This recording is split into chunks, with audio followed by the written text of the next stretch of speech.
The camera flashes exploded like fireworks against the crystal chandelier, each burst of light reflecting off the gold-rimmed glasses raised in perfect synchronization. Mrs. Han Soo-jin's 60th birthday celebration was Seoul's social event of the season. 300 guests, the city's elite, and every major media outlet capturing what should have been a moment of family triumph.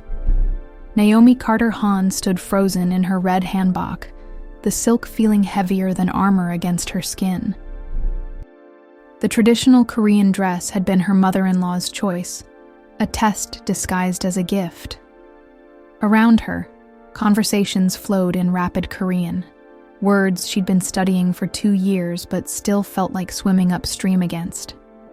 And now, Mrs. Han's voice cut through the murmur, honey-sweet but sharp as a blade.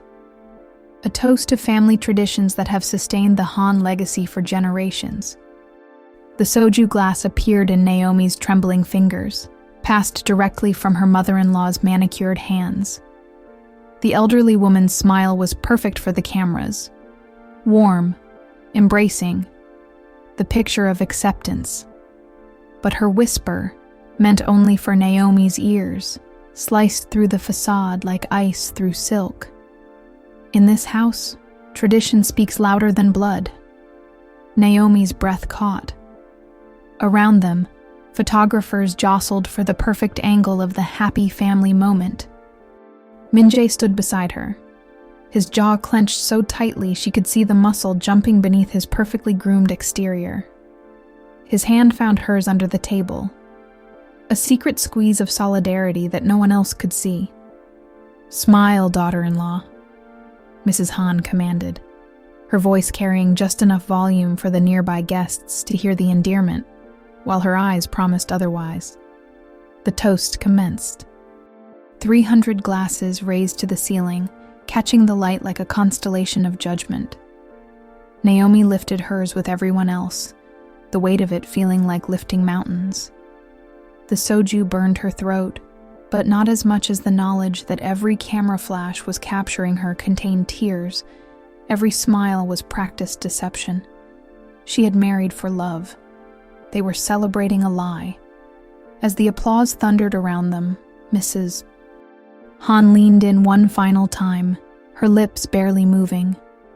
"Some contracts have clauses that aren't written down, my dear. Remember that." The glass slipped from Naomi's fingers, shattering against the marble floor in a crystal explosion that somehow seemed louder than all the celebration around them.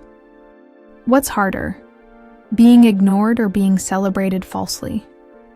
If your marriage contract came with invisible clauses designed to erase who you are, would you still sign it? The morning after the birthday disaster, Naomi stood on the balcony of their penthouse apartment, 40 floors above Seoul's bustling streets. The city sprawled endlessly below, a maze of ancient temples nestled between glass towers, tradition and modernity locked in eternal dance. Just like her marriage. Her phone buzzed with notifications she didn't want to read. The party photos were already viral. Hantech CEO's beautiful wife steals the show, read one headline. Beautiful. They always mentioned that first, as if her worth could be measured in camera-friendly angles. "You barely slept." Min-jae's voice came from behind her, carrying 2 cups of coffee. He'd been up since 5 a.m. She could tell from the way his hair was already perfectly styled, his shirt pressed to mathematical precision. "Hard to sleep when you keep replaying your public humiliation." Naomi accepted the coffee, inhaling the familiar comfort of their morning ritual. "Your mother was sending a message last night. I just can't decide if it was for me or for everyone watching." Min-jae set his cup down harder than necessary. "She's protective of family image. It's not personal. Everything about this is personal." Naomi turned to face him fully. "When your mother whispers threats in my ear while smiling for photographers, when your board members ask if I'm settling in with that tone that really means, when are you leaving? When your sister looks at me like I'm a puzzle she can't solve, all of that is personal." The morning light caught the gold of her wedding ring, and for a moment, she remembered when he'd first slipped it on her finger. A small ceremony in New York, just the two of them, and a justice of the peace. Simple. Real. Before soul. Before the weight of legacy and expectation. "Grace is coming over this afternoon," Naomi continued, needing to fill the silence that was growing between them like a chasm. "She wants to discuss something important." Min-jae's expression shifted, a flicker of something she couldn't read. About what? She wouldn't say over the phone. But you know Grace. She doesn't do social visits. The unspoken truth hung between them. Grace Park, investigative journalist and Naomi's only real friend in Seoul, didn't make house calls unless she'd uncovered something that required privacy. Something that couldn't be discussed over monitored phones or in public spaces, where conversations could be recorded. Min-jae's phone rang, the specific ringtone reserved for his mother.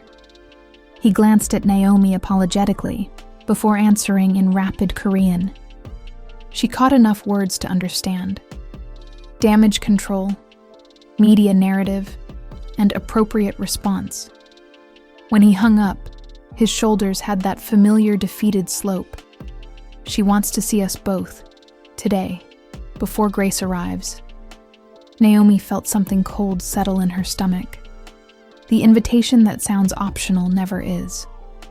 The Han family compound sat like a fortress in Gangnam, all traditional architecture and modern security systems.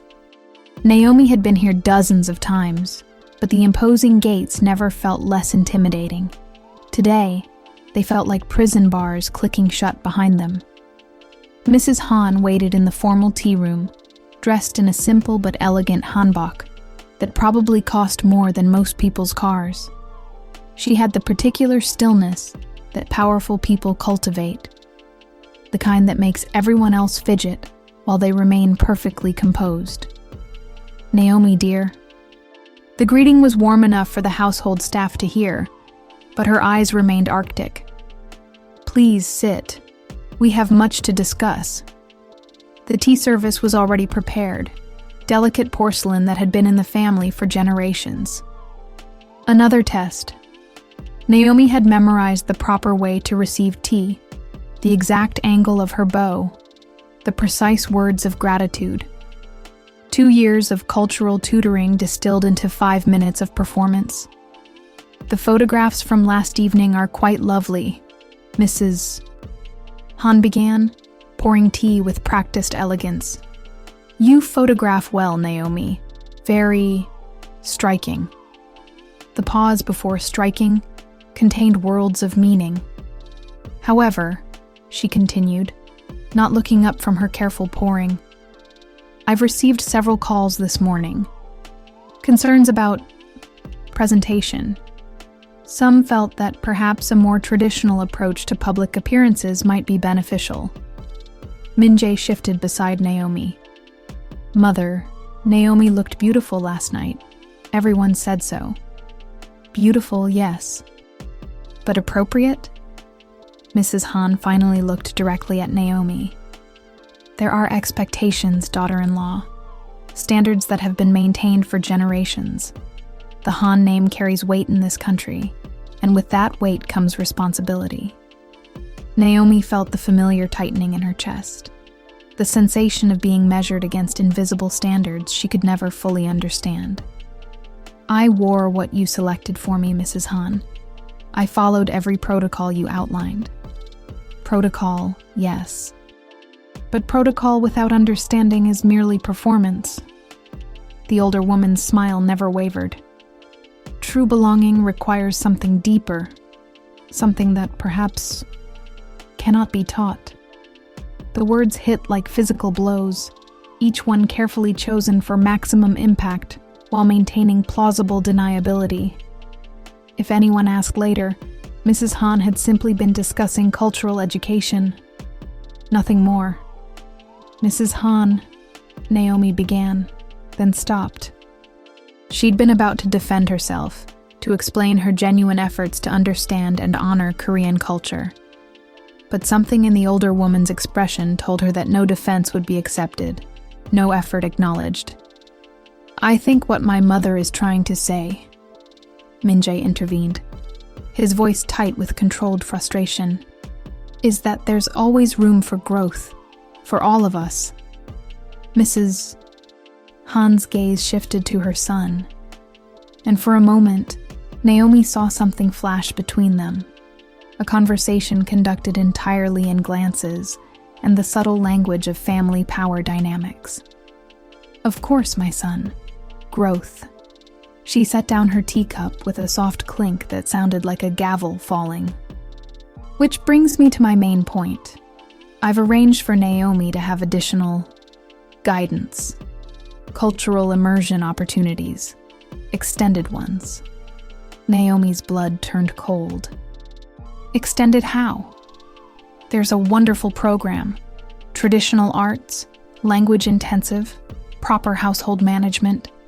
6 months in Andong, with the most respected cultural instructors in the country. Mrs. Han's smile widened. "It would be such an honor for someone in your position. 6 months, away from Seoul, away from Min-jae, away from any support system she'd managed to build. When exile is dressed as opportunity, how do you say no without seeming ungrateful?" The ride back to their apartment passed in suffocating silence. Naomi stared out the window, watching Seoul blur past. A city that had never quite felt like home, and now felt more foreign than ever. 6 months in Andong. She'd researched it during Mrs. Han's elaborate explanation of the opportunity. A traditional city, beautiful and preserved, and completely isolated from everything that mattered to her life. "You can't seriously be considering this," she finally said when they reached their building's parking garage. Min-jae turned off the engine but didn't move to get out. His hands remained on the steering wheel, knuckles white. "She's not giving us a choice, Naomi. This isn't a request. Everything's a choice. That's what you told me when you asked me to move here, remember? You said we'd face everything together. I meant it then. And now?" He turned to look at her, and she saw something she'd never seen before in his eyes. Defeat. Real, bone-deep defeat. "Now I understand things I didn't understand 2 years ago. The board has been vocal about concerns regarding the company's image. International partnerships are being questioned. Our stock has been fluctuating based on media coverage of our marriage." Naomi felt like she'd been punched. "Our marriage is affecting your business?" "Not our marriage. The perception of our marriage. The questions about whether I'm committed to Korean values, whether I can be trusted to maintain cultural integrity in business dealings." He rubbed his face tiredly. "Mother didn't arrange this program randomly. She's trying to protect us both. By sending me away for 6 months? How is that protection? By giving you the credentials that will satisfy the traditionalists, the cultural certification that will silence the critics." His voice was getting quieter, as if he was trying to convince himself as much as her. "When you come back, no one will be able to question your place in the family. And if I refuse?" The pause that followed told her everything she needed to know. "Mother has influence beyond just our family, Naomi. She sits on charity boards, cultural committees, social organizations that matter in this city. If she decides you're not suitable, it won't just affect our marriage. It'll affect everything you try to build here." Naomi felt tears threatening, but refused to let them fall. Not here. Not in the garage where even their most private moments felt exposed. "So I go to this program, learn to be the perfect Korean daughter-in-law, and come back to a marriage where I've proven I can be molded into whatever shape your family requires. That's not what this is. Then what is it, Min-jae? Because from where I'm sitting, it looks like a very expensive way to teach me to disappear." The elevator ride to their floor was silent. In the hallway, Naomi's phone buzzed with a text from Grace. "Running early. Need to talk. Urgent." Perfect timing, as always. Grace had a sixth sense for crisis moments. "She'll be here in an hour," Naomi told Min-jae as they entered their apartment. "Whatever she found, she thinks it's important enough to risk coming here." Min-jae loosened his tie, the first uncontrolled gesture she'd seen from him all day. "Naomi, about what my mother said, don't." She held up a hand to stop him. "Don't explain it away, or minimize it, or tell me she means well. I heard what she said. I understood exactly what she meant." She walked to their bedroom, needing space to breathe, to think. In the mirror, she caught sight of herself, still wearing the conservative dress she'd chosen for the family meeting, her hair styled in the sleek low bun that Mrs. Han preferred. She looked like she was playing dress-up in someone else's life.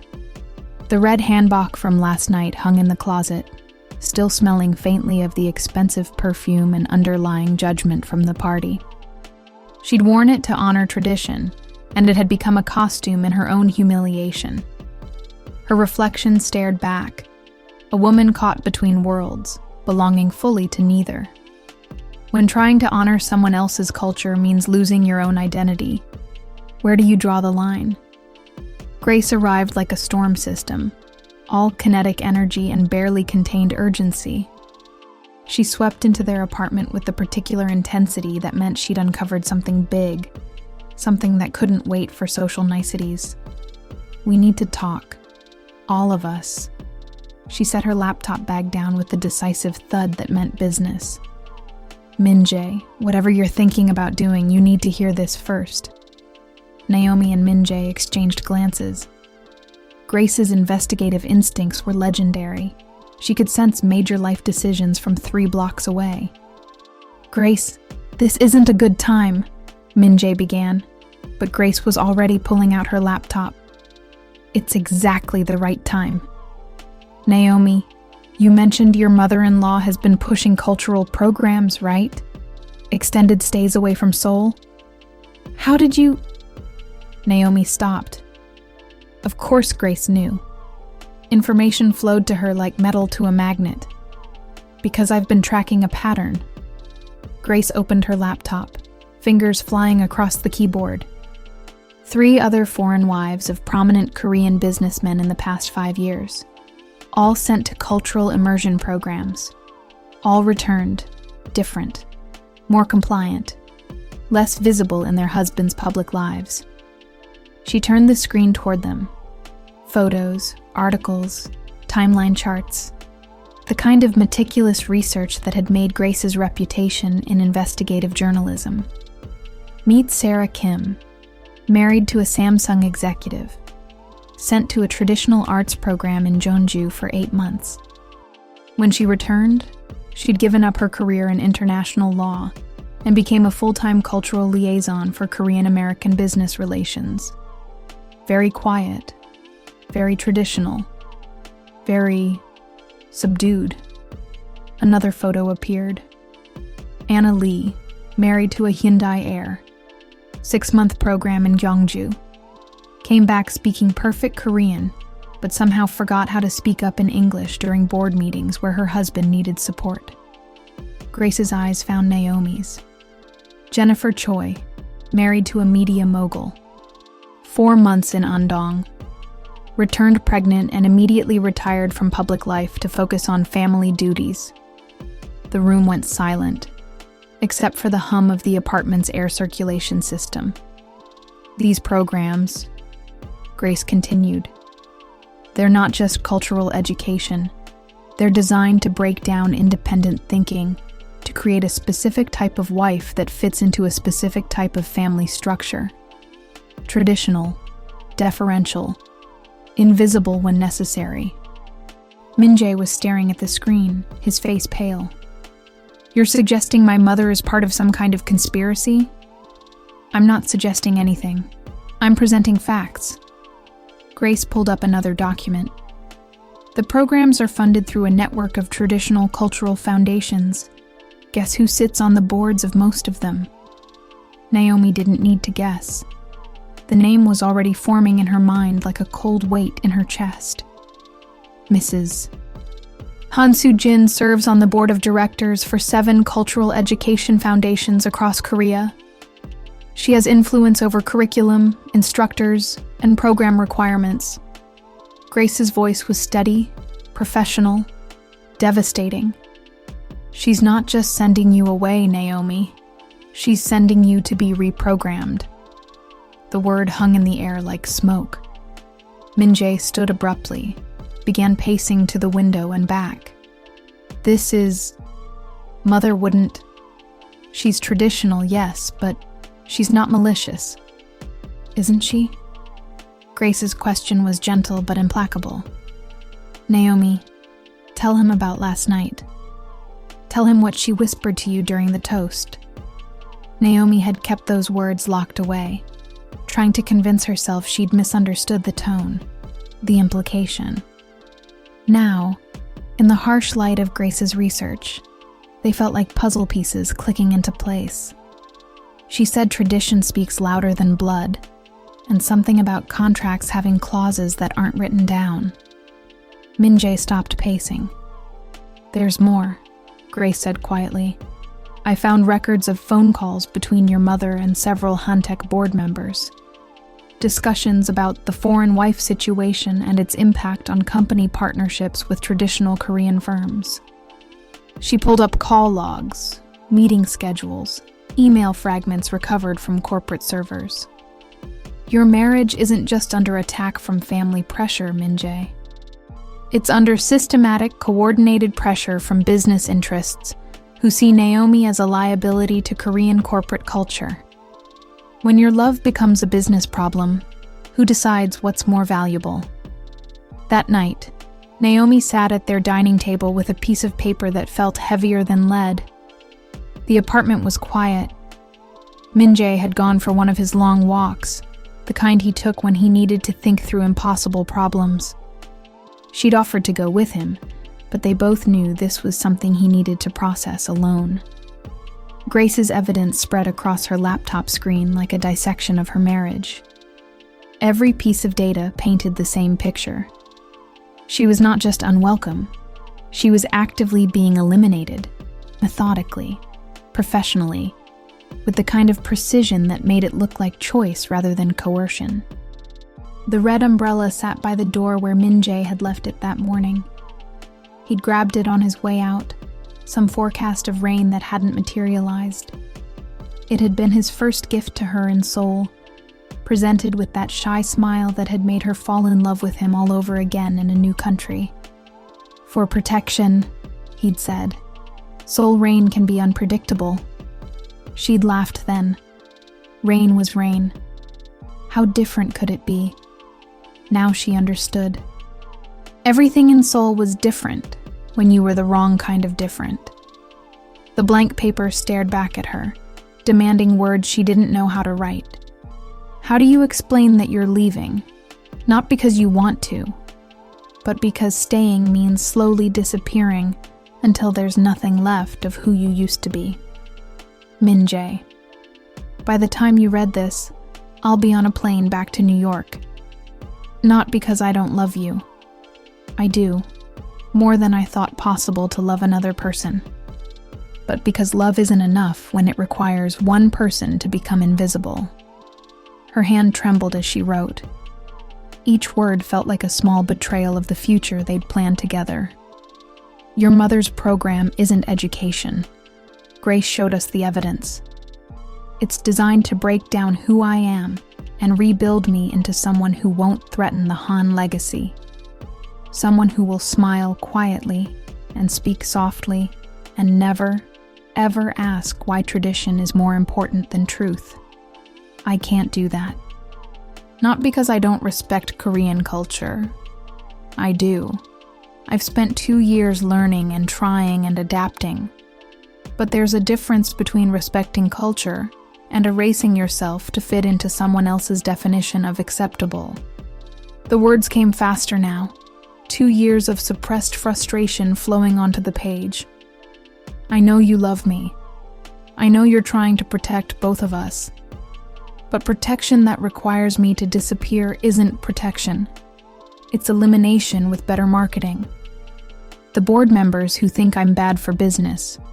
The traditionalists who think I'm tainting the family line. Your mother who thinks I'm a temporary problem that can be managed. They're all right about one thing. I don't fit into the life they want for you. But here's what they don't understand. You fell in love with someone who doesn't fit. Someone who asks questions and challenges assumptions, and believes that love means accepting each other's differences, not eliminating them. If you choose to stay in that world, I understand. The Han legacy is real, your responsibilities are real, and the pressure you're under is real. But I can't be the person who gets smaller and smaller until she disappears entirely, just so everyone else can be comfortable. She paused, the pen hovering over the paper. This was the hardest part. The ending that felt like ripping her heart in half. I love you enough to leave before we both become people we don't recognize. I love you enough to refuse to be the reason you have to choose between your family and your conscience every single day. Maybe someday, when you've figured out who you are when you're not trying to be everyone else's definition of a good son, a good CEO, a good Korean man, maybe then we can try again, in a place where love doesn't require one of us to disappear. Keep the umbrella. Soul Rain really is unpredictable. Forever yours, Naomi. She folded the letter carefully, wrote his name on the outside in her best handwriting. The paper felt like it contained the weight of everything she was giving up. Not just him, but the future they'd dreamed of. The children they'd talked about having. The life they were supposed to build together. The apartment felt too quiet, too empty. She could hear the city beyond the windows. Millions of people going about their lives, unaware that hers was ending 40 floors above them. Her phone buzzed with a text from Min-jae. Coming home soon. We need to talk about what Grace found. Too late. The decision was made. The letter was written. Sometimes the most loving thing you can do is refuse to let love destroy you both. Naomi's suitcase lay open on their bed like a wound, half filled with the strange archaeology of a life being dismantled. 2 years in Seoul condensed into one piece of luggage. What do you keep? What do you leave behind? The hanbok from the birthday party, definitely leaving. The business cards from networking events where she'd smiled and bowed and tried to prove she belonged, leaving. The Korean language textbooks with her determined handwritten notes in the margins, somehow the hardest to abandon. Her gold necklace, her grandmother's necklace, caught the light from the bedside lamp. It had been her talisman through every difficult adjustment, every cultural misstep, every moment when she'd felt lost in translation. She fastened it around her neck. This, at least, would travel with her. The sound of Min-jae's key in the front door made her heart leap and break simultaneously. She heard him call her name, heard his footsteps approaching the bedroom. There was no hiding what she was doing. The open suitcase made her intentions clear as a billboard. Naomi. His voice was soft, wounded. Don't do this. She didn't turn around, couldn't bear to see his face. Grace gave us the truth, Min-jae. Your mother isn't trying to help me integrate. She's trying to eliminate the parts of me that don't fit her vision of a perfect daughter-in-law. We can fight this. Together. How? Your business partners are pressuring you to maintain traditional values. Your family is systematically planning to send me away for reprogramming. Your mother has more influence than both of us combined. She finally faced him, and the pain in his eyes nearly undid her resolve. What exactly are we going to fight with? With love. With commitment. With the promise we made to each other. Love isn't a weapon, Min-jae. It's beautiful and it's real, but it can't battle institutional power structures designed to eliminate people like me. He stepped closer, and she could smell his cologne. The same scent she'd been breathing in for 3 years, that had become synonymous with home and safety and belonging. People like you? Foreign wives who don't know their place. Women who ask questions instead of accepting answers. Daughters-in-law who can't be molded into invisible, decorative accessories to powerful men's lives. The words came out sharper than she'd intended, but they were true. Grace's research had shown her a pattern she couldn't unsee. Foreign wives transformed into cultural props, their individuality systematically dismantled until they became perfect Korean wives who happened to look different. Is that what you think I want? A decorative accessory? I think you want to love me and please your family and maintain your business relationships and honor Korean traditions all at the same time. I think you're a good man trying to solve an impossible equation. She zipped the suitcase closed with hands that shook slightly. But the only solution everyone else will accept requires me to disappear piece by piece until there's nothing left of who I was before I met you. Min-jae sat heavily on the edge of the bed, his perfect composure finally cracking. So you're just leaving? After everything we've built together? I'm leaving before everything we've built together destroys us both. She'd practiced this conversation in her head during the packing, but reality was messier, more painful. The distance between the bed and the door felt like an ocean. The letter explains everything better than I can right now, she said, nodding toward the folded paper on his nightstand. I need you to understand that I'm not running away from you. I'm running toward the possibility that maybe someday we can find a different way to be together, a way that doesn't require one of us to become someone else. Naomi, please. I love you too much to watch you choose between me and everything else that matters to you every single day for the rest of our lives. And I love myself too much to become smaller and quieter and more invisible until I forget who I used to be. She picked up her suitcase, the red umbrella, her purse. The weight of leaving felt impossible, but the weight of staying felt fatal. Don't come with me to the airport, she said, knowing he would try.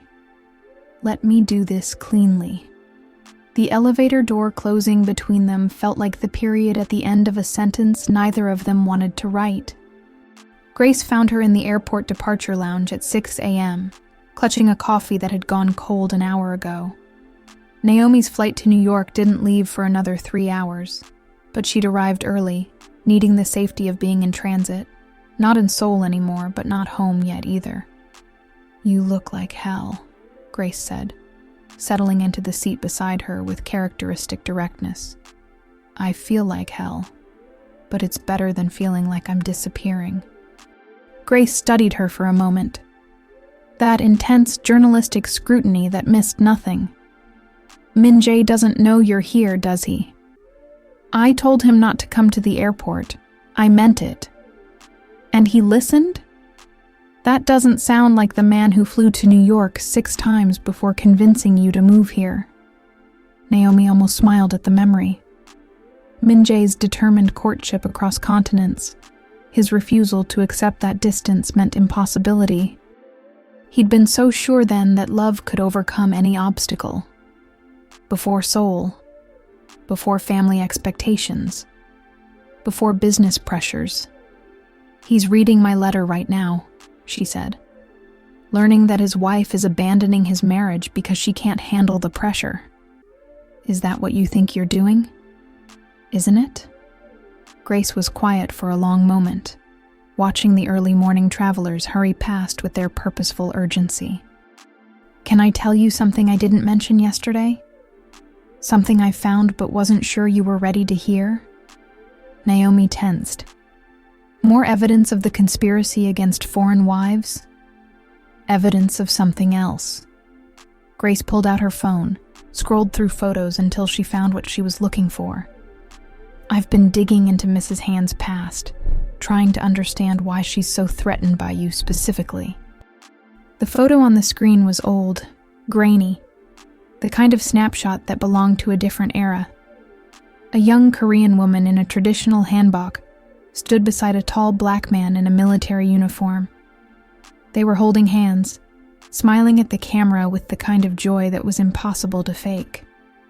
"Is that Mrs. Han Soo-jin, age 22, and Sergeant James Wright, U.S. Army, stationed in Seoul in 1987. Grace's voice was gentle but firm. They were engaged. Naomi stared at the photo, trying to reconcile the radiant young woman with the cold matriarch who had whispered threats at her birthday party. What happened? Family pressure? Social expectations? Sound familiar? Grace scrolled to the next image, a newspaper clipping in Korean. The engagement was broken when her father threatened to disown her. James was transferred back to the States. Mrs. Han married her current husband 6 months later in what was described as an advantageous match for both families. The pieces clicked into place with sickening clarity. She's not threatened by me because I'm foreign. She's threatened by me because I represent the choice she didn't make. The choice she wasn't allowed to make, Grace corrected. There's more. James Wright tried to contact her for years after he returned to America. Letters, phone calls, even a visit to Seoul in the early 90s. She never responded. Does Min-jae know? I doubt it. This was buried deep. Took me weeks to find the connection. Mrs. Han has spent 37 years creating a perfect traditional Korean life as penance for almost choosing love over duty. Naomi felt something shift inside her chest. Not quite sympathy, but understanding. The bitter whisper at the birthday party, the systematic campaign to eliminate foreign wives, the desperation to preserve traditional values. It wasn't just about maintaining cultural purity. It was about justifying a lifetime of sacrificing love for approval. She's destroying other women's choices because she can't live with her own, Naomi said slowly. And she's doing it with the particular cruelty of someone who knows exactly what she's taking away, because she gave up the same thing. A gate announcement echoed through the terminal. Something about boarding procedures, but Naomi's mind was elsewhere. Mrs. Han's cold precision wasn't just cultural conservatism.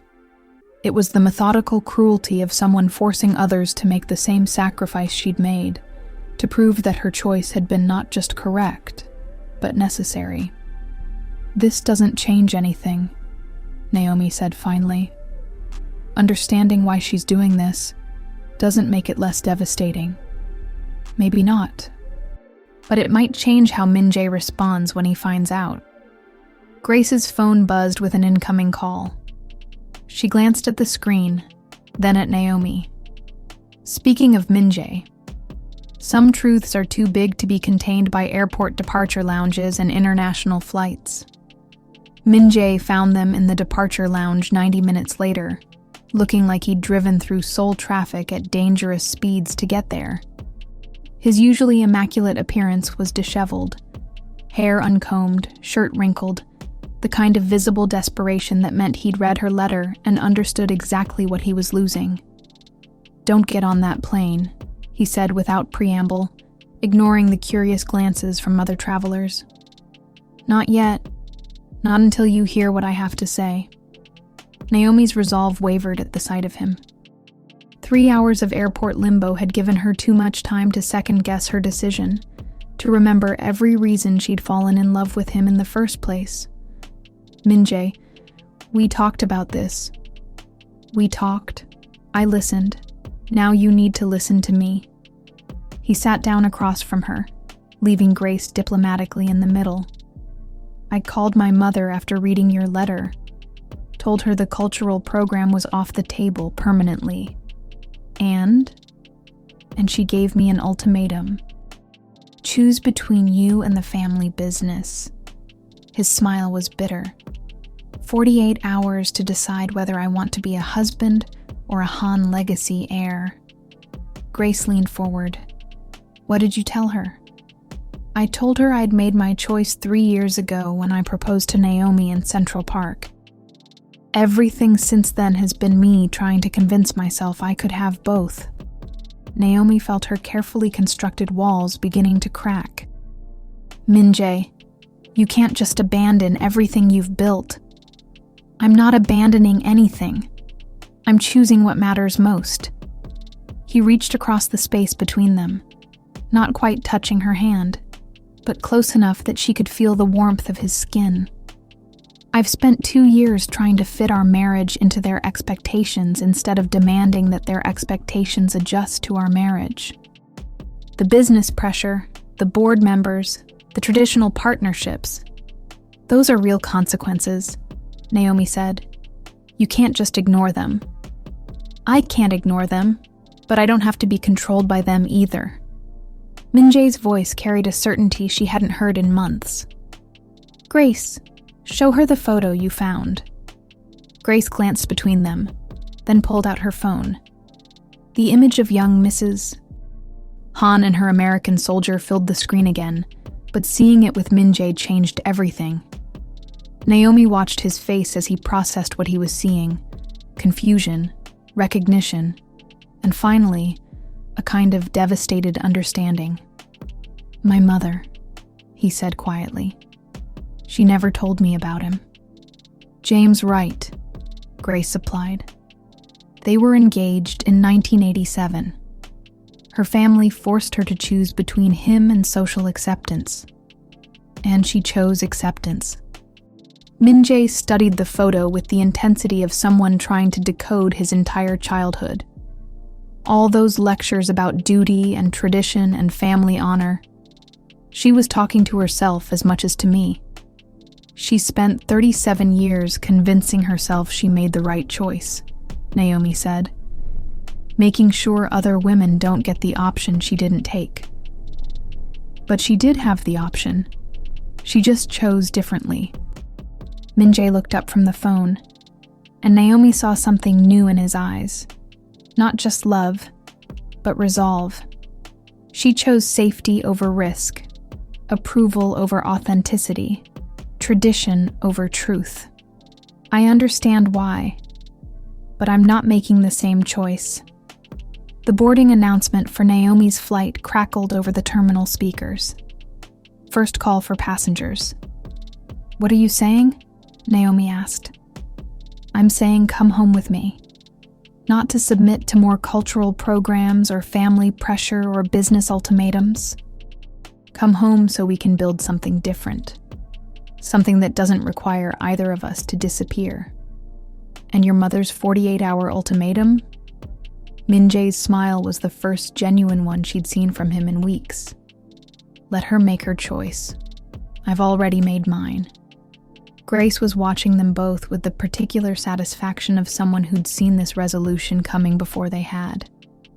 There's something else you should know, she said.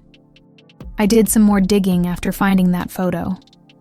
James Wright isn't ancient history.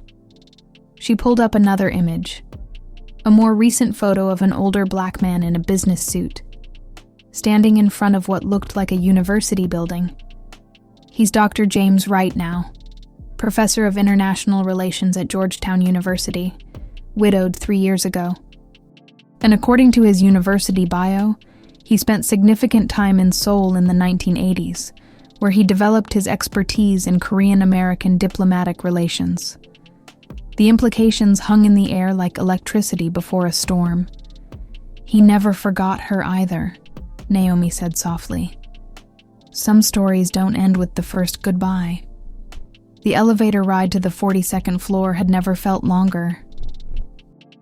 Naomi stood between Min-jae and Grace, watching the floors tick by in digital silence, each number bringing them closer to a confrontation that felt inevitable and impossible in equal measure. She knows we're coming, Min-jae said, checking his phone for the third time. I told her we needed to have a family meeting, all of us. Does she know about the photo? Naomi asked. Not yet, but she will. The elevator dinged softly as they reached their floor. The doors slid open to reveal the familiar hallway that led to their apartment, the life they'd built together, the space where they'd learn to love each other across cultures and languages and expectations. But today it felt different. Today it felt like walking toward a future instead of away from one. "Before we go in," Grace said, stopping them both in the hallway, "you need to understand what you're walking into. Mrs. Han isn't just going to accept this gracefully. She's built her entire identity around the choice she made 37 years ago. Confronting her with evidence that she chose wrong, that love was possible, that other women are choosing differently. It's going to feel like an attack on everything she believes about herself."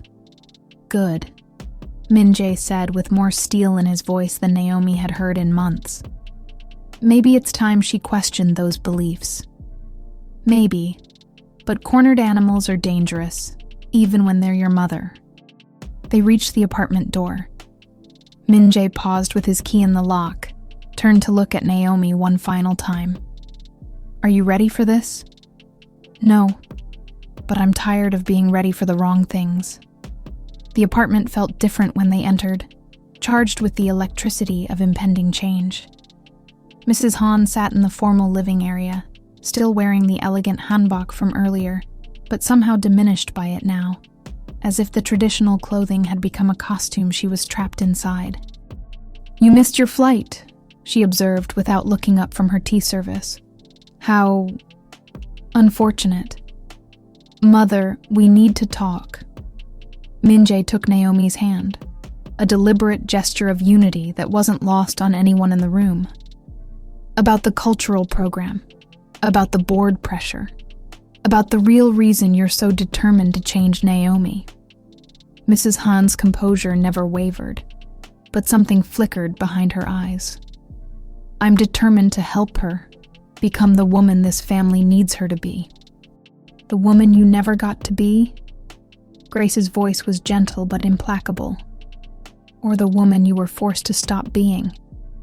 Now Mrs. Han looked up, her gaze sharp and dangerous. "I beg your pardon?" Grace set her phone on the coffee table, the photo of young Mrs. Han and James Wright facing up like evidence in a trial.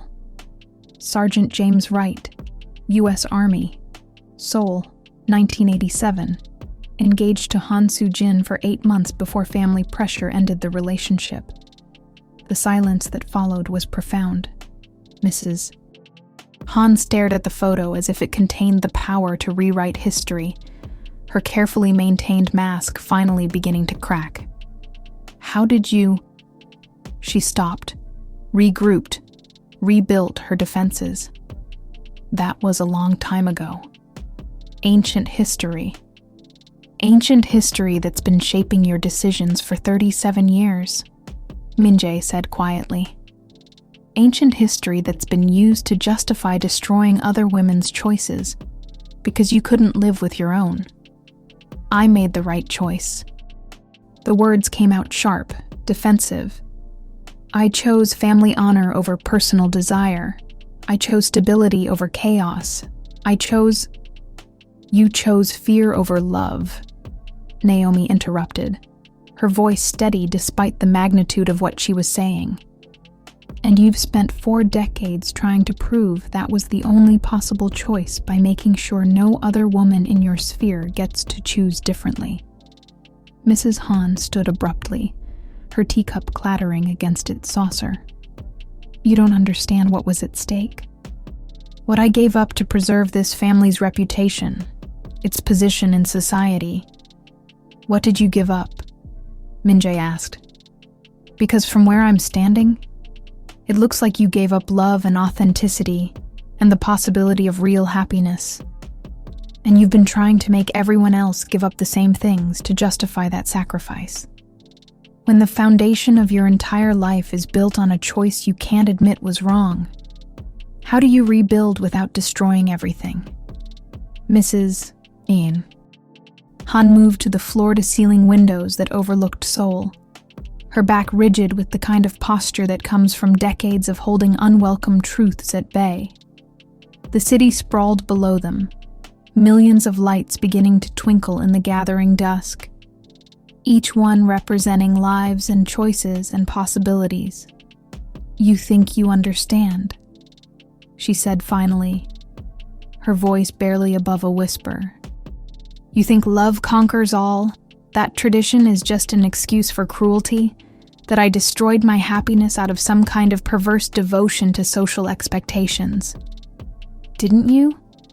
Naomi asked gently. "I was 22 years old. My father threatened to disown me, to remove our family from all social and business connections. James was being transferred back to America with no guarantee of return. I had no education, no independent means of support, no way to survive in either country without family backing."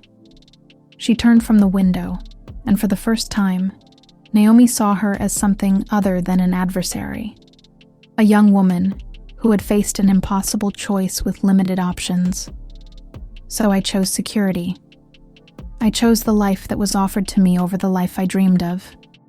And I built something good from that choice, raised children, supported my husband's career, contributed to society in meaningful ways." Her voice strengthened. "I don't regret that choice.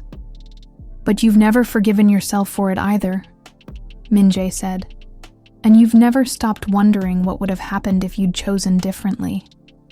Mrs. Han's composure cracked visibly. "Of course I wondered. Do you think I'm made of stone?" Grace leaned forward. "What if I told you it wasn't too late to find out?" "What do you mean?" "James Wright never married until he was 45. He spent 15 years traveling back and forth to Asia, specializing in Korean-American relations. His wife died 3 years ago, cancer. He's retired now but still active in academic and diplomatic circles." Mrs. Han went very still. "Why are you telling me this?" "Because he's been wondering too. I reached out to him yesterday, told him I was researching Korean-American cultural exchange programs. He asked if I'd ever heard of a Han Soo-jin from Seoul." The room fell silent, except for the distant hum of city traffic 40 floors below. "He remembers you," Grace continued quietly. "All of it. The engagement, the family pressure, the letters he sent that went unanswered. He's never stopped wondering if you were happy, if you ever thought about the life you might have had together." Mrs. Han sank back into her chair, as if her legs could no longer support her. This is not appropriate. I'm a married woman, a widow with grown children. You're a woman who made a choice 37 years ago based on the options you had then," Naomi said. "But you're not 22 anymore. You're not dependent on your father's approval or limited by 1987 social expectations. You have education, resources, independence, all the things that would have made a different choice possible back then. What are you suggesting?" Min-jae moved closer to his mother, his voice gentle but firm. "I'm suggesting that maybe it's time to stop punishing other women for having the choices you didn't think you had. And maybe it's time to consider that some of those choices might still be available to you." Mrs. Han looked at the photo again, her younger self beaming beside a man who had loved her enough to want to build a life across continents and cultures. "He probably doesn't even remember what I looked like. He described you as the most beautiful woman he'd ever seen, inside and out," Grace said. Those were his exact words. As if summoned by the conversation, Grace's phone rang. She glanced at the screen, then at Mrs. Han with barely concealed excitement. "It's him, Dr. Wright. I asked him to call if he wanted to know more about you." Mrs. Han stared at the ringing phone as if it contained all the roads not taken, all the possibilities she'd buried under decades of dutiful tradition. "Answer it," Min-jae said softly. "After 37 years, you both deserve to know what might have been, and maybe what might still be. Sometimes the past calls back at exactly the moment when the future becomes possible again." 3 weeks later, Naomi stood in the bathroom of their Seoul apartment, staring at a small plastic stick that had just changed everything. Again. The morning sickness she'd attributed to stress. The exhaustion she'd blamed on emotional upheaval. The strange sensitivity to smells and textures that had started during those awful days when she'd been packing to leave. It all made perfect, terrifying sense now. 2 pink lines, clear as a verdict. She sank onto the edge of the bathtub, the test still clutched in her trembling fingers. Outside the bathroom door, she could hear Min-jae moving around the bedroom, getting ready for another day of restructuring his relationship with both his family and his business. The past 3 weeks had been a whirlwind of change. Difficult conversations with the board, renegotiated contracts that removed traditional cultural requirements, and the surreal experience of watching his mother cautiously, tentatively, explore contact with a love she'd buried for nearly 4 decades. Dr. James Wright had flown to Seoul the previous week. Naomi had watched through their apartment window as Mrs. Han met him in the building's lobby. 2 people in their 60s, approaching each other with the careful wonder of teenagers who'd found their way back to an interrupted first dance. The conversation had lasted 4 hours. When Mrs. Han finally returned to her floor, she'd looked different, lighter somehow, as if she'd set down a weight she'd been carrying so long she'd forgotten it was there. The cultural program has been canceled, she'd told Min-jae and Naomi that evening. All of them. I've resigned from the cultural foundation boards and dissolved the foreign wife integration initiatives. It had been an apology without explicitly being an apology. The closest thing to acknowledgement they were likely to get from a woman who'd spent decades perfecting the art of never admitting mistakes. But now, staring at the pregnancy test, Naomi realized they were about to enter entirely new territory. A baby changed everything. Again. It would be the ultimate test of whether the changes in their family dynamics were real or just temporary adjustments to immediate pressure. Naomi? Min-jae's voice came through the bathroom door. Are you all right? You've been in there for 20 minutes. She looked at herself in the mirror. An African-American woman about to become the mother of a biracial child in a Korean family that had spent the better part of a year trying to convince her she didn't belong. The irony was so complete it was almost funny. Almost. I'm fine, she called back, though she was anything but fine. She was terrified and exhilarated and completely unprepared for the conversation she was about to have. She opened the bathroom door to find Min-jae sitting on the edge of their bed, already dressed for the office, but looking at her with the kind of concentrated attention that meant he'd sensed something significant was happening. What's wrong? He asked immediately. Nothing's wrong. At least I don't think anything's wrong. But something is different. She held up the pregnancy test, the 2 pink lines still unmistakably clear. Min-jae stared at it for a long moment, as if his brain was processing information too big to immediately comprehend. Then he looked at her face, then back at the test, then at her face again. You're pregnant. I'm pregnant. We're going to have a baby. We're going to have a baby. He stood up slowly, moved toward her with the careful movements of someone afraid that sudden motion might make this miraculous, terrifying reality disappear. How do you feel about this? He asked, his hands hovering near her shoulders as if he wasn't sure whether touching was appropriate. Scared, happy, overwhelmed, completely unprepared. She laughed, though it came out shaky. How do you feel about this? Like everything just changed again, right when I thought we'd figured out how to make everything work. When you're finally building the life you want, how do you prepare for the life you didn't know you needed? The Han family dining room had hosted many significant conversations over the years, but none quite like this one. Mrs. Han sat at the head of the mahogany table that had been in the family for 3 generations. Her posture as impeccable as always, but her expression softer than Naomi had ever seen it. Dr. James Wright sat beside her, a detail that would have been unthinkable just a month ago.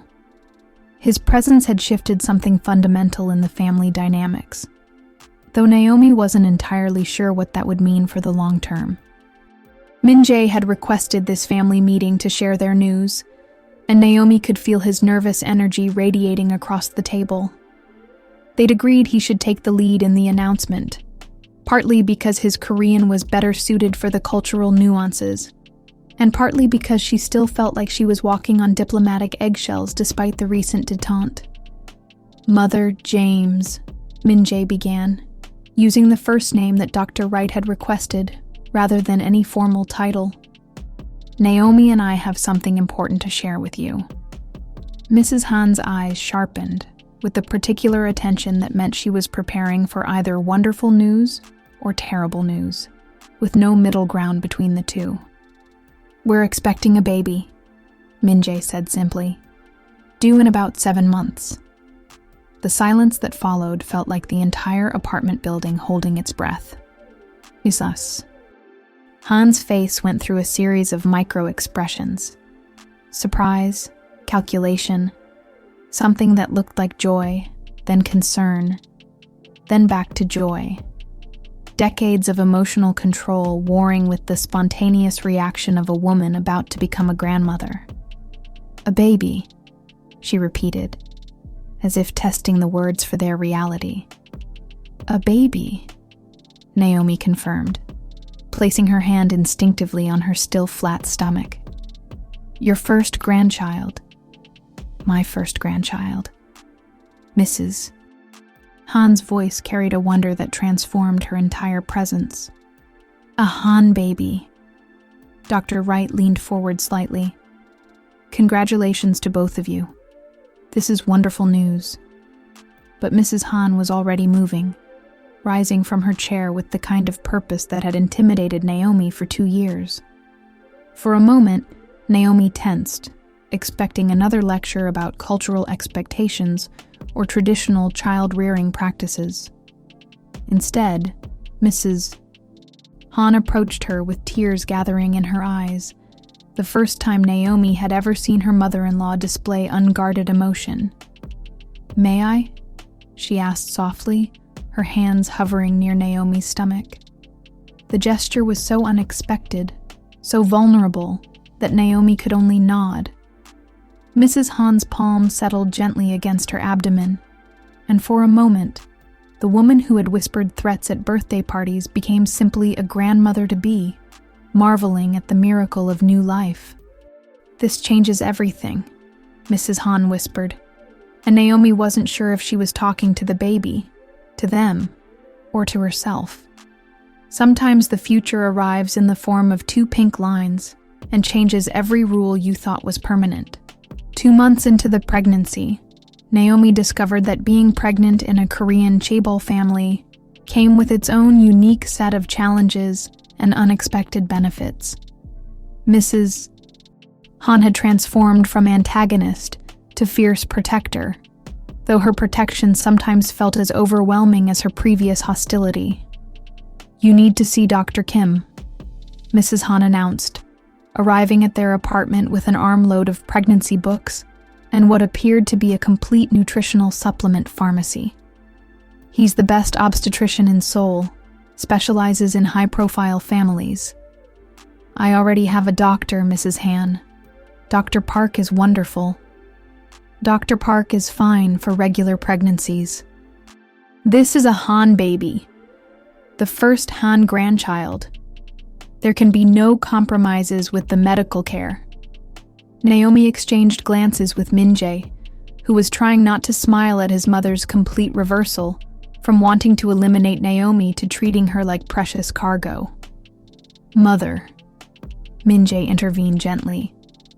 "Naomi is perfectly capable of choosing her own medical care." "Of course she is. I'm simply ensuring she has all the best options." Mrs. Han began arranging the supplements in neat rows on the kitchen counter. Prenatal vitamins, omega-3 specifically formulated for brain development, calcium supplements, iron. Mrs. Han, Naomi interrupted. This is very thoughtful, but... And I've made appointments with 3 different pediatricians so you can choose the one you prefer. Also, I've researched the best schools in Seoul for bilingual education. It's never too early to plan. Dr. Wright, who had been quietly observing this whirlwind of grandmotherly preparation, cleared his throat. Soo-jin, perhaps we should let them breathe. The baby isn't due for 7 months. 7 months goes quickly when you're preparing for the most important event in 3 generations, Mrs. Han replied. But her voice was gentler when she spoke to him. The change in her entire demeanor when Dr. Wright was present was remarkable, as if his presence reminded her that life could include joy as well as duty. Actually, Naomi said, settling onto the couch with a cup of the pregnancy tea Mrs. Han had insisted she try. There's something we want to discuss with both of you. Min-jae joined her, taking her hand in the gesture of unity that had become their signature. We've been talking about the baby's cultural identity, how we want to raise them to understand and appreciate both sides of their heritage. Mrs. Han stopped organizing supplements and gave them her full attention. We want our child to grow up Korean and American, Naomi continued, to speak both languages, understand both cultures, feel at home in both worlds.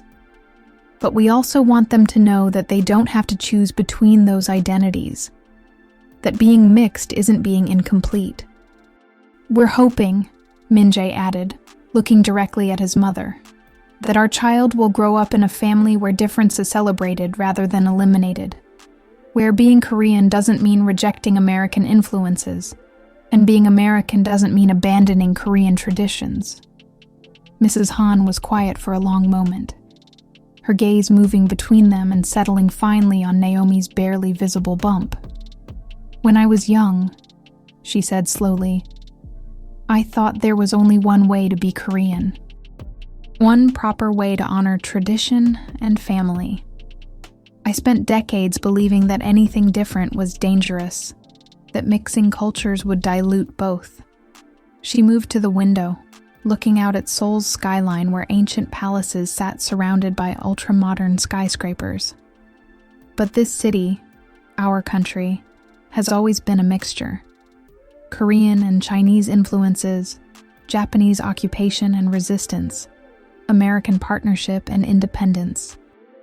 We've never been purely one thing, despite what traditionalists like to believe. Dr. Wright joined her at the window. One of the things I loved about Korea when I was stationed here was exactly that mixture. The way old and new, traditional and modern, Eastern and Western ideas could coexist and create something entirely unique. Your child, Mrs. Han said, turning back to them, will be the future of what Korean families can become. Not less Korean because of their mixed heritage, but more Korean because they represent Korea's ability to embrace the world while maintaining its own identity. When tradition expands to include new possibilities, it doesn't lose its power.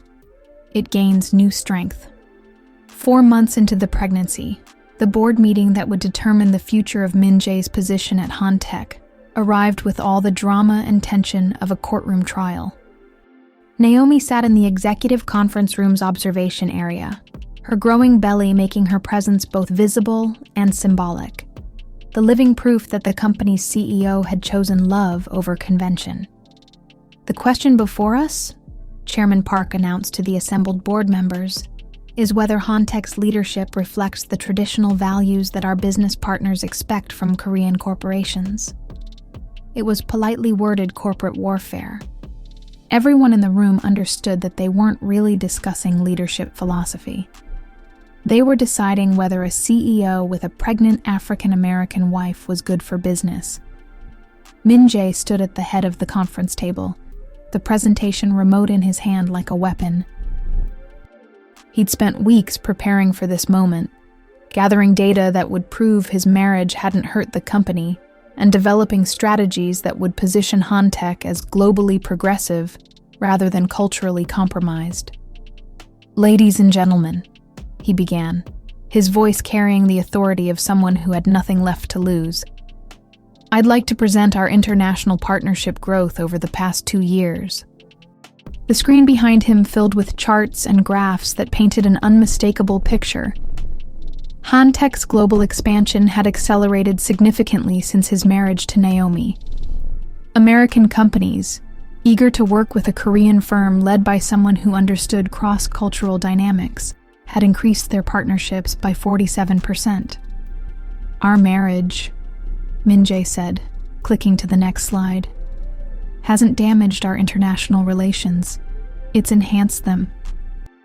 We're no longer seen as an exclusively Korean company trying to break into global markets. We're seen as a global company with strong Korean roots." Board member Kim raised her hand. "But what about our domestic partnerships? Traditional Korean firms that value cultural homogeneity?" "An excellent question." Min-jae clicked again, revealing another set of data. "We've maintained all our existing domestic partnerships and added 6 new ones. Korean companies that are also expanding globally appreciate working with leadership that understands international dynamics from personal experience."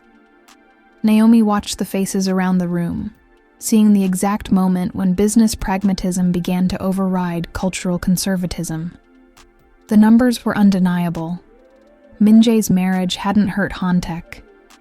If anything, it had positioned them perfectly for the global marketplace of the 21st century. "Furthermore," Min-jae continued, "I'd like to address the elephant in the room. My wife and I are expecting a child, the next generation of Han leadership. This child will grow up truly bilingual, bicultural, with the kind of global perspective that will be essential for Korean businesses in the coming decades."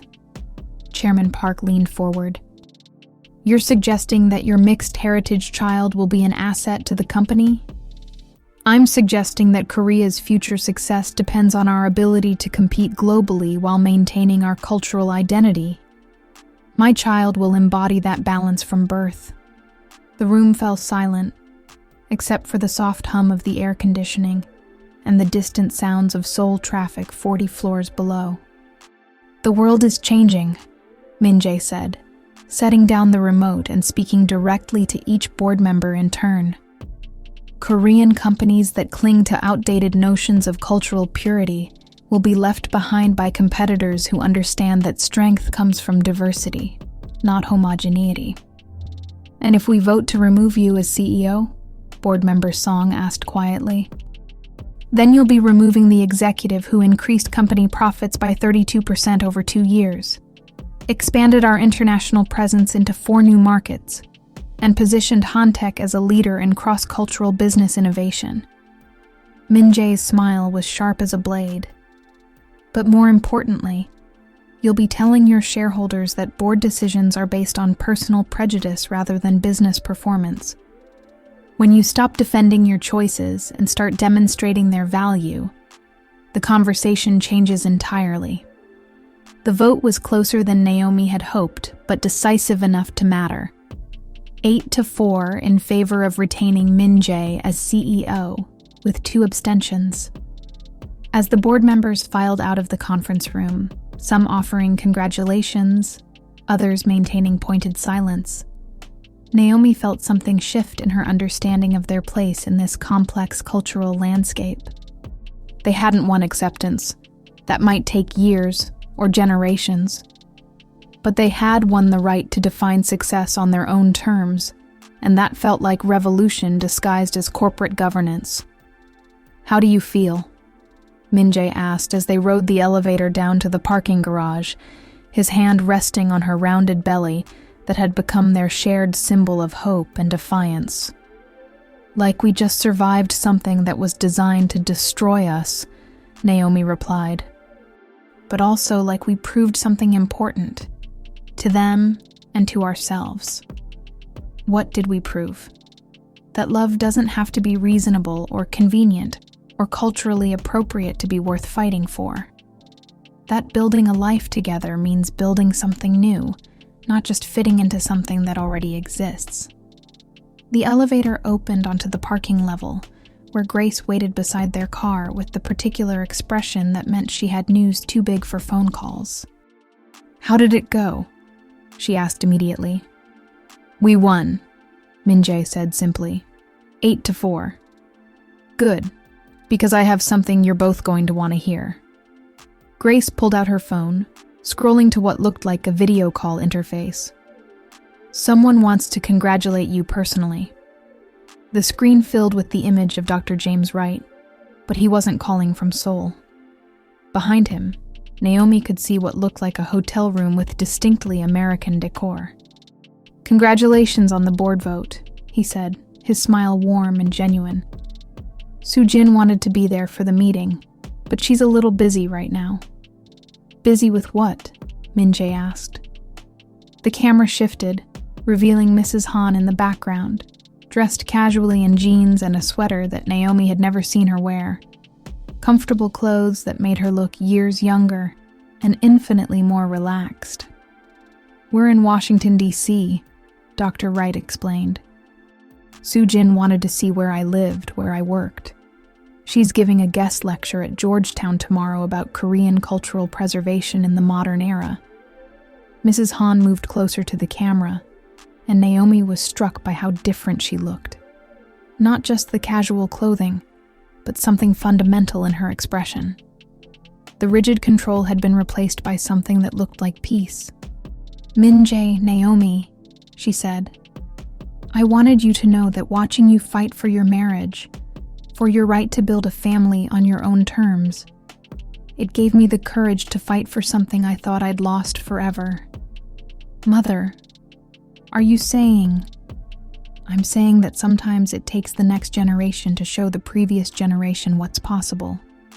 Your baby will grow up knowing that love doesn't require anyone to disappear, that families can honor tradition while creating new possibilities." Dr. Wright's arm came around Mrs. Han's shoulders, a gesture so natural, it was clear they'd been rebuilding their connection with remarkable speed. "We wanted to ask," he continued, "if you'd consider letting us be involved grandparents. Both of us. James has always wanted children, and I—" Mrs. Han's voice caught slightly. "I want to be the kind of grandmother who celebrates everything this child will be, not someone who tries to limit what they can become."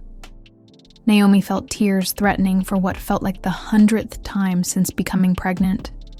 Hormones, probably, but also the overwhelming emotion of watching impossible things become not just possible, but real. "We would love that," she managed. "All of it." When the previous generation learns to rewrite their stories, they give the next generation permission to write entirely new ones. Then 6 months pregnant and glowing with the particular radiance that comes from winning battles you never expected to fight, Naomi stood in the nursery they'd created in what used to be Min-jae's home office. The room was a perfect blend of cultures, Korean traditional elements mixed with American practicality, soft colors that would work for any gender, and enough books in both languages to start a small library. "The crib arrived this morning," Min-jae announced, wheeling in a box that looked far too complicated for what was supposed to be baby furniture. "Mother sent it from D.C. Apparently it's the same model that James's daughter used for her children." "His daughter?" Naomi settled into the rocking chair they'd chosen together. Another gift, this one from Grace, who had appointed herself the baby's unofficial aunt. "Turns out James has 2 children from his marriage. Both grown, both excited about having a Korean step-grandmother and a new baby cousin." Min-jae began unpacking the crib components with the focused determination of a man who had conquered corporate boards and was now facing the mystery of assembly instructions. "Our child is going to have the most internationally complicated family tree in Seoul." "I like complicated," Naomi said, watching him sort screws and wooden pieces with engineering precision. "Simple was never really an option for us anyway." Her phone buzzed with a text from Grace. Finished the article. Want to read it before it goes to print? Grace had been working on a feature story about changing family dynamics in Korean society, using their experience as a case study. The piece was scheduled to run in Seoul's most influential magazine, reaching exactly the audience that needed to hear about successful cross-cultural marriages in Korean elite society. Grace wants us to review her article, Naomi told Min-jae. Are you ready for that level of public attention? It was a fair question. The magazine feature would essentially announce their story to all of Seoul. The pregnancy, the family conflicts, the business challenges, and the ultimate triumph of choosing love over convention. There would be no going back to privacy once that article published. I think I am, Naomi said slowly. Not because I want attention, but because other women need to know it's possible. Other families need to see that tradition can evolve without being destroyed.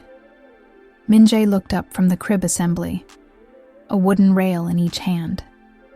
Even if it means our child grows up in the public eye, being pointed to as an example of successful cultural integration, our child is going to grow up being pointed to as something no matter what we do. Mixed-race children in Korean society don't get to be invisible. Naomi rested her hands on her belly, feeling the subtle movements that meant their daughter, they'd finally found out at the latest ultrasound, was awake and active. At least this way, they'll be pointed to as proof that different can be beautiful, that mixing cultures creates strength rather than confusion. Speaking of which, Min-jae set down the crib rails and pulled out his phone. We need to discuss names. Mother has been sending suggestions. James has been sending suggestions. Grace has been sending suggestions. I'm starting to think our daughter is going to need multiple names just to satisfy everyone who wants input. Naomi laughed. What kind of suggestions? Well, Mother wants something that honors Korean tradition but works internationally. James suggested names that sound good in both Korean and English. Grace wants something that makes a statement about cultural fusion. And what do you want? Min-jae moved closer to her chair, kneeling beside it so he could place his hands on either side of her belly. I want a name that tells her story before she's old enough to tell it herself. Something that says she's Korean and American, traditional and modern, loved by family that spans continents and cultures. Their daughter responded to her father's voice with a particularly vigorous kick that made them both laugh. I think she likes the sound of that, Naomi said. Complex identity and all. When you're creating something new, even the name becomes an act of revolution. The magazine article hit Seoul society like a cultural earthquake. Grace had written a masterpiece of investigative journalism, disguised as a human interest story. Love across cultures, how one family is redefining Korean tradition, complete with photos of Naomi and Min-jae in their apartment, Mrs. Han and Dr. Wright in Washington, D.C., and a beautiful shot of the nursery that somehow captured everything hopeful about their unconventional family structure. The response was immediate and polarized. Half of Seoul thinks we're cultural pioneers, Min-jae reported, scrolling through social media reactions over breakfast. The other half thinks we're destroying the fabric of Korean society. What about the middle ground? Naomi asked, though she was learning that middle ground was rare when it came to challenging cultural norms. The middle ground seems to be wait and see how the child turns out. As if our daughter is some kind of social experiment, whose success or failure will determine whether love marriages between Koreans and foreigners should be encouraged or discouraged. Naomi felt the familiar surge of protective instinct that had been growing stronger as her pregnancy progressed. She's not an experiment. She's a person who deserves to be loved exactly as she is, not as proof of anyone else's theories about cultural integration. I know that. You know that. But Min-jae's phone rang, interrupting his response. He glanced at the screen and smiled. It's Mother, calling from DC. He answered in Korean, the conversation rapid and animated. Naomi caught enough words to understand that Mrs. Han was excited about something, possibly related to the article's reception. "She's been getting calls all morning," Min-jae translated as he hung up. "Other Korean women married to Americans, Korean Americans who felt caught between cultures, even some traditional families who are dealing with their own cross-cultural marriage questions. Good calls or bad calls? Good calls. Women thanking her for speaking publicly about the challenges of balancing tradition with personal happiness. Families asking for advice about how to support mixed heritage grandchildren. A few Korean cultural organizations in the US asking if she'd be interested in consulting on programs for bicultural families." Naomi felt something warm and proud settling in her chest. "So your mother is becoming an advocate for the same kind of families she was trying to eliminate just 6 months ago?" "Apparently so. James says she's been asked to extend her stay in Washington to work with a Korean American cultural center on developing resources for international marriages." The irony was so complete it was almost poetic. Mrs. Han, who had spent decades trying to preserve Korean culture by keeping it separate from foreign influences, was now helping Korean culture adapt and grow by embracing those same influences. Naomi's phone buzzed with an incoming call from an unknown number. She almost didn't answer, but something about the timing made her curious. "Hello? Mrs. Han? This is Sarah Kim. I read the article about your family in Seoul magazine." Sarah Kim. The name was familiar. Grace had mentioned her as one of the foreign wives who had been sent to cultural integration programs and returned different. "I wanted to thank you," Sarah continued, her voice carrying emotion that had been suppressed for years, "for showing that there was another way, that we didn't have to choose between being accepted and being ourselves." "Sarah," Naomi said gently, "how are you doing? Grace mentioned that you went through some difficult experiences." "I did. I let them convince me that being a good Korean wife meant erasing everything American about myself. I gave up my career, my friendships, even my relationship with my own family in California. I became someone I didn't recognize. And now I'm remembering who I used to be. Your story, seeing that you fought back, that you refused to disappear, it's giving me permission to fight back too. Sometimes the most radical thing you can do is simply refuse to become invisible." And 7.5 months pregnant, Naomi had reached the stage where simple actions like getting out of bed required strategic planning and considerable effort. But when Min-jae suggested they attend the opening of a new cultural center in Seoul, one designed to celebrate Korean American partnerships in business and art, she agreed without hesitation. "This is important," she told him as they prepared for the evening event.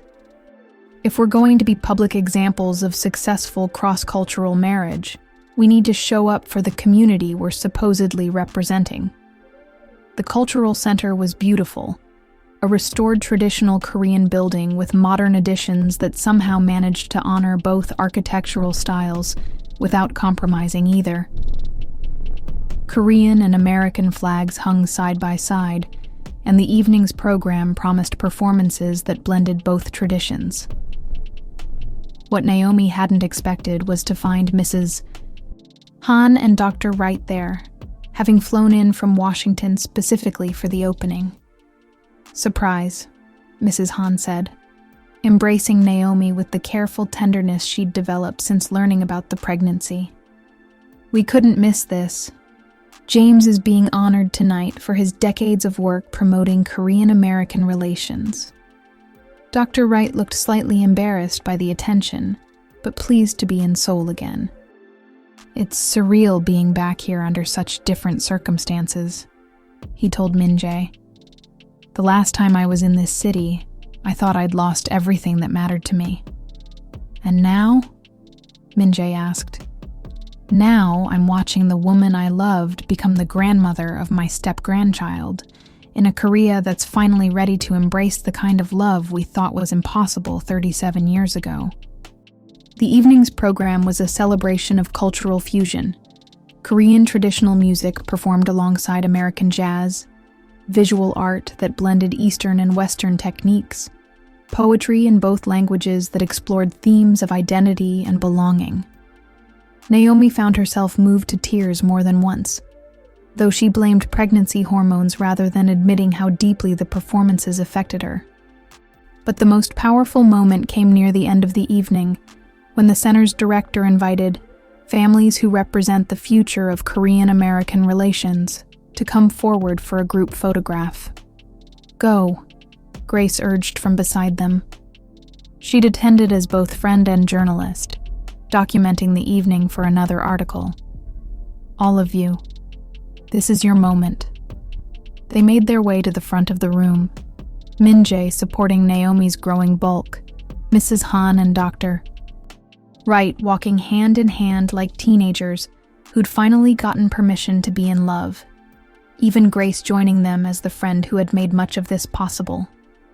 As the photographer arranged them for the shot, Naomi felt the baby move vigorously, as if responding to the significance of the moment.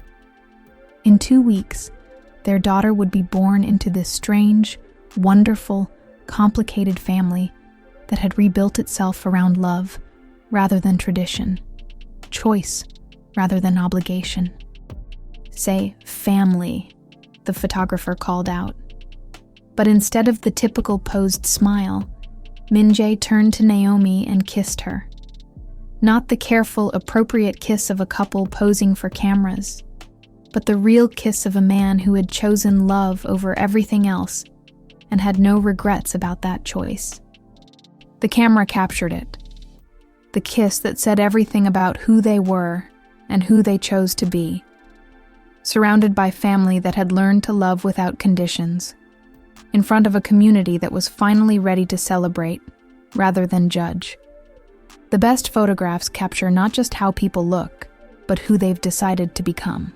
At 39 weeks pregnant, Naomi woke up at 3 a.m. with contractions that felt different from the practice ones she'd been experiencing for weeks. These were purposeful, rhythmic, impossible to ignore. Their daughter had apparently decided that she was ready to meet the world. "Min-jae," she whispered, shaking his shoulder gently. "I think it's time." He went from sound asleep to completely alert in the space of a heartbeat, switching on the bedside lamp and reaching for his phone to time the contractions with the app they downloaded weeks ago. "How long have they been going on?" he asked, his voice carrying the controlled calm of someone trying not to panic. "About an hour. They're 5 minutes apart now." Okay, this is it." He was already moving, grabbing the hospital bag they'd packed and repacked 3 times, double-checking that they had everything on the list their doctor had provided. "Are you ready for this?"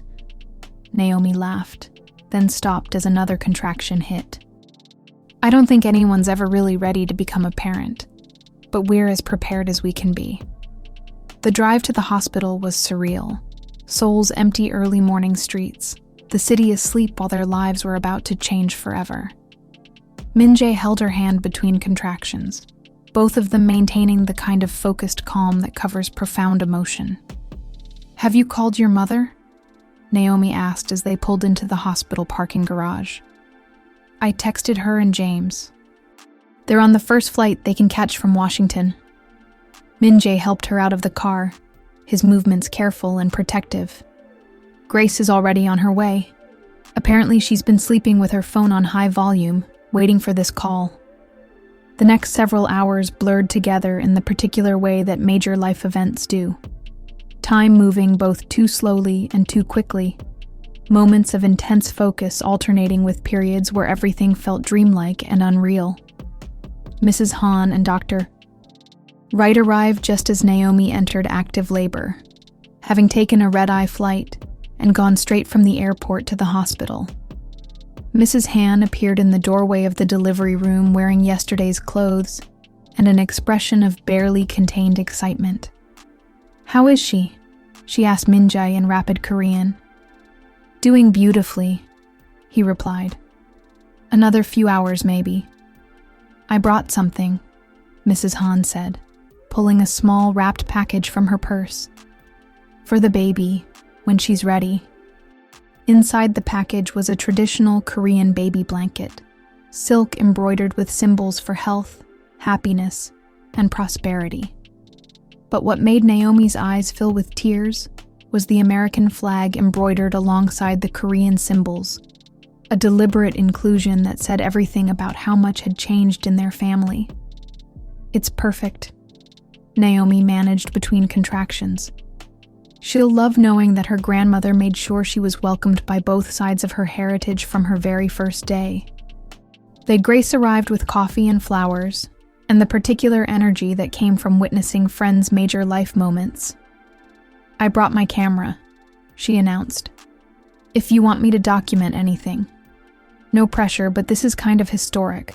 The first Han baby born into a completely rewritten family structure. Just maybe not during the actual delivery?" Min-jae suggested, and everyone laughed.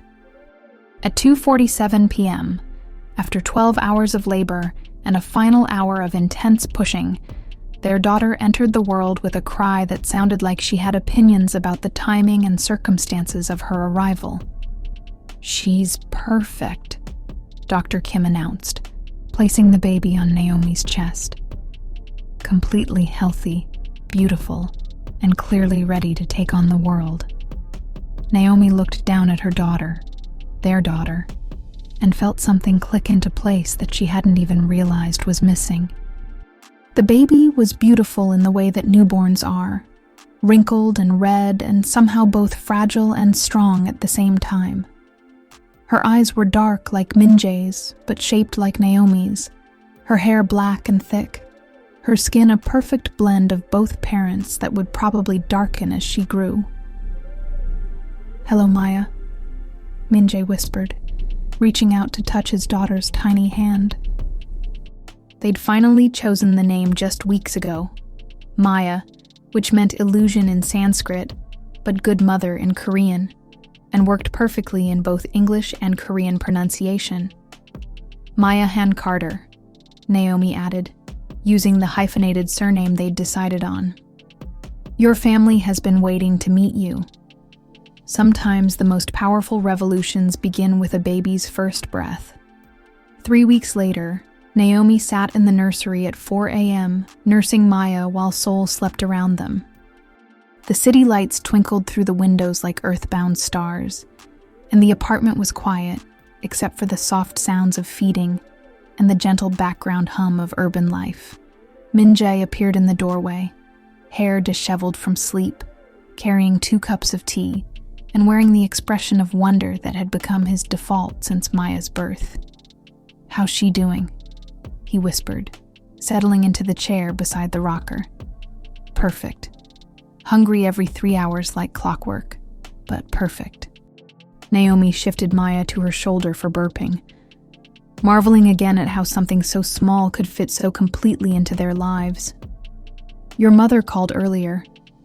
She and James are extending their stay in Washington for another month to work on that cultural center project, but they want to video call with Maya every day." And Grace finished her follow-up article about Maya's birth. The next generation. How one family's love story is changing Korean society. She's calling Maya Seoul's most famous newborn. Min-jae laughed softly. "No pressure on our daughter to represent successful cultural integration or anything." "I've been thinking about that," Naomi said, watching Maya's perfect little face as she settled back into sleep. About the pressure she might face growing up as the poster child for mixed families in Korea. Having second thoughts? Not second thoughts, just determination that she grows up knowing she's not responsible for proving anything to anyone. She's not a symbol or an experiment or a representative of anything except herself. Min-jae reached over to stroke Maya's cheek with one finger, his touch feather light. she'll know. We'll make sure she knows that being our daughter means being loved exactly as she is, not as what she represents to other people. Even when those other people include magazine writers and cultural commentators and business partners who want to use our family as an example of successful integration. Especially then. Min-jae's voice carried the certainty that had gotten them through the board meetings and family confrontations and cultural challenges of the past year. Our job is to raise a daughter who knows she belongs everywhere she chooses to belong, not because she fits perfectly into any one category, but because she's confident enough in who she is to create her own space in the world. Maya made a small sound in her sleep. Not quite a cry, not quite a sigh, but something that sounded like contentment. "The red umbrella is in her closet," Naomi said softly, nodding toward the corner where Min-jae's first gift to her in Seoul hung beside tiny clothes in every color. "I want her to have it when she's older, as a reminder that protection comes from love, not from fitting in. And your grandmother's necklace." Naomi touched the gold chain at her throat, the talisman that had carried her through every difficult moment since moving to Seoul. "She can have that too, when she's ready. As a reminder that strength comes from knowing who you are, not from becoming who others want you to be." Outside their window, Seoul was beginning to wake up. Early morning traffic, the distant sounds of a city starting another day. In a few hours, the apartment would fill with the normal chaos of new parent life. Diaper changes and feeding schedules, and the constant wonder of watching a tiny person grow and change. But for now, in the quiet darkness before dawn, they were just a family. Not a cultural experiment or a business case study or a symbol of changing Korean society. Just parents holding their daughter and marveling at the impossible, beautiful thing they'd created together. Not just Maya, but this entire new way of being family. "I love you," Min-jae said quietly. The words meant for both of them, Naomi and Maya, his wife and his daughter, the two people who had taught him that love was always worth choosing, no matter what it cost. "I love you too," Naomi replied. "Both of you, all of us. This whole complicated, wonderful, impossible family we've built." Maya stirred in her arms, dark eyes opening briefly to look at her parents with the serious expression newborns sometimes wear, as if they're taking careful note of the world they've been born into. And in that look, Naomi saw the future, not perfect, not simple, but full of possibility and love, and the particular strength that comes from knowing exactly where you belong. 1 year later. Maya's first birthday party was exactly the kind of cultural fusion celebration that would have horrified Mrs. Han 2 years ago and perfectly represented everything she had learned to love about her expanded family. The Seoul apartment was decorated with Korean traditional elements alongside American birthday party staples. Colorful balloons and streamers mixed with handbook-clad dolls and traditional first birthday symbols. Naomi watched from the kitchen as Maya, now walking with the determined wobble of a 1-year-old, moved between her various grandparents and honorary family members. Mrs. Han, visiting from Washington where she and James had established a permanent residence, was teaching Maya to bow properly. Dr. Wright was reading her a bilingual children's book. Grace was documenting everything with her camera, having appointed herself the official family historian. "She's going to grow up thinking this level of international attention is normal," Min-jae observed, joining Naomi with a cup of coffee and the expression of amused exhaustion that had become standard for parents of active toddlers. "Maybe that's not a bad thing," Naomi replied. Growing up thinking that families come in all different configurations, that love transcends cultural boundaries, that being different is something to celebrate rather than hide. Through the window, Seoul sprawled in all directions, a city that had become home in ways Naomi never expected when she first arrived as Min-jae's nervous new wife. The Korea she lived in now was was different from the one she'd encountered 2 years ago. Not because the country had changed, but because she had learned to navigate it on her own terms, rather than trying to disappear into someone else's definition of acceptable. The magazine wants to do a follow-up story, she told Min-jae. 1 year later, how is Seoul's most famous mixed family doing? And? I said yes, but only if they focus on Maya as a person, not as a symbol. She's not growing up to prove that cross-cultural marriage works. She's growing up to be whoever she wants to be. Min-jae smiled, watching his daughter charm her way through a room full of adults who had learned to love without conditions. I think she's going to be just fine with that arrangement. Mrs. Han approached them. Maya balanced on her hip with the confidence of a grandmother who had discovered that love was more important than protocol. She said halabeoji to James earlier, she reported proudly. Her first Korean word for grandfather. And yesterday she said book in perfect English. This child is going to be brilliantly bilingual. And brilliantly herself, Naomi added, taking Maya into her arms for the particular joy of feeling her daughter's solid weight and infectious energy. Maya looked up at her parents with bright, curious eyes. Min-jae's eyes in Naomi's face, already showing signs of the personality that would carry her confidently through a world that was learning to make room for people like her. In the distance, Seoul's ancient palaces stood surrounded by glass towers, tradition and modernity coexisting in the same skyline that had once seemed impossible to navigate. Just like their family, ancient Korean traditions and American individualism, Mrs. Han's hard-won wisdom, and Dr. Wright's patient love, Grace's fierce loyalty, and Maya's unlimited potential.